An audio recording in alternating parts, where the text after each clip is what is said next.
Ukumiswa ngxi kweentshukumo kushiye amawaka embanguza jikelele kweli kwaye Indlala ithwaxa uninzi Entshona Koloni. Abantu abadala babongoze uncedo kwisikhululo samapolisa saseNyanga kwiCape Flats. Ukanti baninzi nabo abavelisa iindlela ezahlukeneyo zokunceda abangenanto. Ubukrelemnqa nentlupheko zizinto ezimbini iCape Flats eNyanga eyaziwa ngazo, kodwa ukumiswa kweentshukumo kuvale nalo misetyenzana ibifumaneka phaa naphaya, nto leyo yenza imeko ibe maxongo nangakumbi. Abantu abadala bebequqa kwisikhululo samapolisa beyokucela ukutya, nokukhokelela ukuba amapolisa acele uncedo kumbutho iGift of the Givers. We have a situations here where the mother has to decide which meal for the day does she have to give for the kids. They're only having one meal for the day, whether it's lunch, supper or breakfast. And in many of these cases, if you ask them what is the meal, it's a piece of bread dipped in water. That's the current situation happening here today.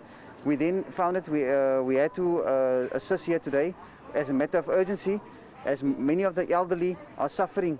Abahlali bachulumancile. Bulela Thixo umdali wethu oba namhlanje imini yegift yethu abantu abadala sinikwe ngamapolisa, siyabulela sithe inkosi kakhulu. eWoodstock ivenkile yokutya kunye nomzi wokudidiyela utywala zijikeza bayindawo yokwenza isuphu. Kusebenza amavolontiya nezihlobo ukupheka isuphu ngamaxesha ohlukeneyo. Every evening, the moment we're sending out 8,000 portions of soup, and we'd like to take that up to even more because our system is quite efficient in that respect.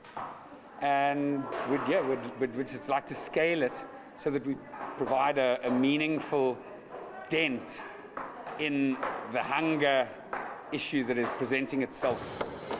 Eli qela elizibiza ngokuba yi-super group liyamkela nayiphi na inkxaso elifumanayo kwaye lisazimisele ukuxhama lincede abadingayo.